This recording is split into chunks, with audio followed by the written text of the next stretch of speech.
Welcome back, welcome back, welcome back to another episode Behind Beliefs and Behaviors. And I'm Dr. Maisha, and I'm the host, and I'm so excited to be here. And so today I want to talk about why misunderstandings happen. Now, the truth is, there are many reasons why misunderstandings can happen, but there are two foundational things I want to share about today that when you hear them, you may think, oh, well, of course. However, in your awareness day to day, moment to moment, interaction to interaction, how aware are you that you're doing this thing? All right. Because if you've watched my TEDx talk, I talk often about the filters that sort of drive our behaviors and our responses.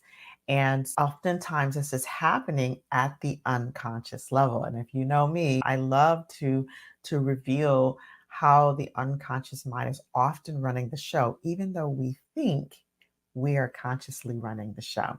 So I want to get into it. So the first thing that is the first thing that we do, the first thing that is automatic that we do when we interact with people, when we're communicating, is we make assumptions. Now, that may seem obvious to you that, oh, yes, of course we make assumptions, but we tend to assume the worst before we assume the best. Right. So we're conditioned in our society to think worst case scenario. What is the worst case scenario? And oftentimes, when we are listening, when we're communicating, most people are in their head thinking about what they're going to say next, making assumptions, only picking up bits and pieces of what's actually being communicated. And from those bits and pieces, making assumptions. And oftentimes, we are in the negative assumptive mode. Now, why is that? Why is that? Because oftentimes when we're in communication, we are in our protect mode. We are in our a bit in defensive mode. And again, we're conditioned to be that way. When you're growing up, you're conditioned to protect yourself. And when we think about how the brain works, and we think about trauma, and even before we get to the extreme of trauma, we think about stress and the way the brain is always scanning for a threat, always scanning for danger. And so the unconscious mind, the brain's highest prime directive, or the unconscious mind's highest prime directive, is to protect and preserve the body. Now, we don't distinguish necessarily between physical protection, psychological, emotional protection, social protection. It all lands the same inside of us. And so when we're in communication, especially if that communication is conflict, or if it's we're being evaluated, we're being what feels like interrogated, but we're being asked a question, asked to present our knowledge, sometimes that can land as threat. Now, why is that the case? Well, we could do a whole podcast about what happened in our childhood. What is it that has happened in our past that has things like being asked questions or being asked to present our knowledge occur as a threat, right? We can ask those questions. You can even ask that of yourself. But at the end of the day, the end result is we're always making these negative assumptions. And we assume the worst, not only of intention, but we also assume the worst about the other person. And that can be dangerous, because then what happens is we jump to judge. We jump to judge. And that leads me to the second thing, which we fail to clarify. We fail to clarify not only what we're hearing, but we fail to clarify if the other person understands or has heard what we're actually trying to communicate. So, what happens is we have a person who's making assumptions and sometimes assuming the worst outcome. Now, sometimes it's not that you're assuming the worst about a person. You may be assuming good intention and still unconsciously, because you're in the protect mode, because we sort of are conditioned to be in protect mode, we may be assuming unconsciously the worst outcome.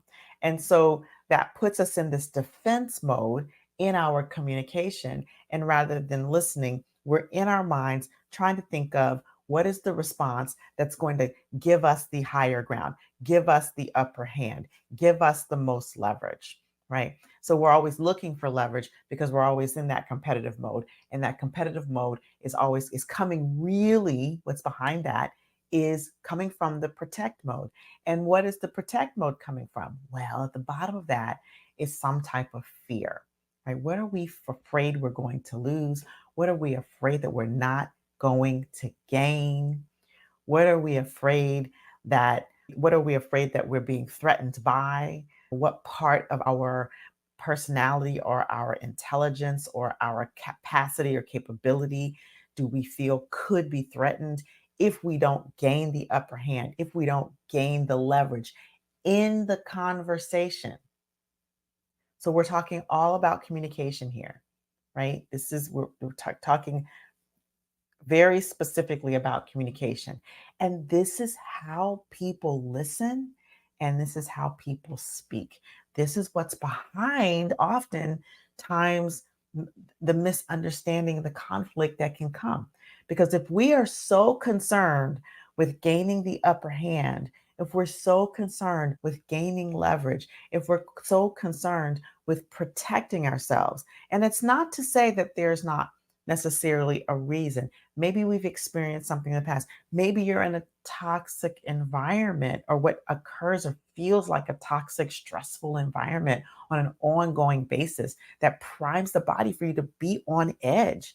So I'm not saying that there aren't reasons, but what I am saying is where misunderstandings occur is when we are listening from this space, then we can't actually always hear what's behind the communication, what's inside the communication. We're not always listening to the whole communication. And when I say listening to the whole communication, and this is something that when I teach listening in workshops, when I teach it in my trauma informed communication course, this is something that we really expand on. Like, what are all of the ways that we could be listening that we are not listening with our whole body, in fact, right? And so, because we are on edge, because we are making these assumptions, because we are in our protect mode, for whatever the reason, then we often jump to judgment and fail to clarify. We fail to clarify what we've heard that another person has said. We fail to clarify the intention behind the communication. And we often fail to clarify what is it that the other person heard, especially if they are becoming more defensive, right? Now, that is not to say we cannot always control, even if they heard what we said and they're bristled by that. We don't know why that is. We don't know what that activated in the person that could be from a past wound. We don't know that information and we can't control that information, but we can clarify, right? And then we can dig deeper. If a person is bristled, we can dig deeper and investigate. That is, again, something that we go really deep on when I do my work in trauma informed communication. This is what it means to be trauma informed and trauma responsive in communication, in interaction, moment to moment, in our listening and our speaking. But just to chunk it right back down to clarification. And what does that look like? If you notice for yourself that there's something that someone said and it hits you the wrong way, how do you clarify? It can be very simple. This is what I heard you say. This is how it landed for me. Was that your intention? Understanding that intention doesn't equal impact, right? Or when you see someone and they're getting bristled, you can ask the question, what did you hear me say and how did that land for you? Because I notice that your energy has shifted or you seem to have, and you're naming what you notice, right? So that's the simple language of clarification. And so when we fail to clarify, it leaves that opening. It leaves that room for judgment to creep in. Because when we don't clarify, when we rely on our assumptions, and basically the assumption is the gap between what you hear and what it means that you make up, right? That you make up. It's the story that is positioned in between the communication and your listening. And the clarification fills that gap in. And sometimes it's not just one question that needs to be clarified. Sometimes it takes a whole conversation just to clarify communication and meaning. And as an example, I'm in communication with people all day long, and particularly my partner, Dr. Jill Weiner, and we were in a conversation one day, and I was saying something, and I noticed that there was some energy that was a bristled energy in her. And so I asked, well, okay, well, she responded to me in a way that I thought, oh, you know what? I don't think she got what I was saying. I don't think she understood what I was saying. And we were communicating, by the way, asynchronously, meaning that we have a video app called Marco Polo, and we were communicating asynchronously. And what happened was we were the communication was getting lost. There were assumptions that were being made based on our own listening, based on our own filters, our own backgrounds. And so at some point, I picked up the phone and I said, "What is it? We need to talk because I feel like I'm saying something and you're hearing something different." And so she said what she heard. And in fact, it was similar, but not exactly what I had communicated. And then I was able to modify my communication. So this speaks to the flexibility of communication. And then she shared her perspective with me on the situation. And I felt a bristle. And so I clarified what I heard her say. And I'll tell you, it did take some back and forth of clarification until we came to an understanding of the intention behind what each of us was saying, regardless of that impact, right? So we acknowledged the impact, and we came to the agreement of the intention, and were able to come to a resolution of that. It wasn't a conflict per se, but it was just a misunderstanding based on our own filters and based on different kind of listening. And so take this with you, because I think that this is especially important in organizations, in leadership, in collegial relationships where you have two people maybe of different backgrounds, maybe of from different cultures. And the assumption is made and the judgment is made about what a person means, how a person feels, how a person is reacting without the clarification.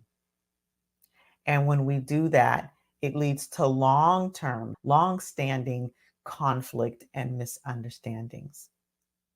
And so, of course, as you know, I love to invite you to take this out into the world and practice it, apply it in your life, in your leadership positions, in your families, because this is relevant in partnership and this is relevant in parenthood as well. So I talk about organizations between colleagues, leaders, and their teams, right? But this is also relevant in your partnerships, in your friendships, in your parenthood, in your siblingships, your familiar relationships. And so go apply this in your life. As you're listening, become aware of the assumptions you could be making about the communication itself and about the intention of the communication. Even if it's a positive communication, even if you could even be assuming something is nothing is wrong, or you could be assuming that everything is good. Practice while the communication is normal. Practice while without the conflict of clarifying the meaning. What I heard you say is this. Is that what you meant? Is that what you intended to say? Is that the energy that you were intending? So practice while it's good, because when you practice while it's good, then when something arises that feels sticky, especially when that sympathetic activation system starts to go off, threat detection system goes off, then you will have practiced clarification. All right. And these are the kind of these just applying these few tips, you can actually see some amazing changes in your relationships, in your communication, in your leadership, in your confidence. And with a deeper dive in learning in these tools, you can completely transform the way you communicate and the way people hear you and listen to you. And this is what I do, and this is what I teach others to do. I help leaders create cultures where their people feel seen, heard, respected, valued, and welcome so that the organization and everyone in it can grow and thrive. And whether it's your organization at work or your organization of your family, this is important. If you're a leader within an organization and you're committed to bringing this type of deep level of communication, psychological safety, growth, and development in your organization, let's talk. I'd love to come and speak at your trainings, conferences, employee resource groups, leadership retreats. And I also invite you to check out our trauma informed communication course. It's called Communication That Transforms. And there's a free preview right on the website. So, with that, I bid you adieu for this episode. As always, I'm committed to seeing you empowered, because this is the conversation that is going to transform not only our families, but our communities, our organizations, and the next generation. So have a great rest of the week. And until we see each other again, stay empowered.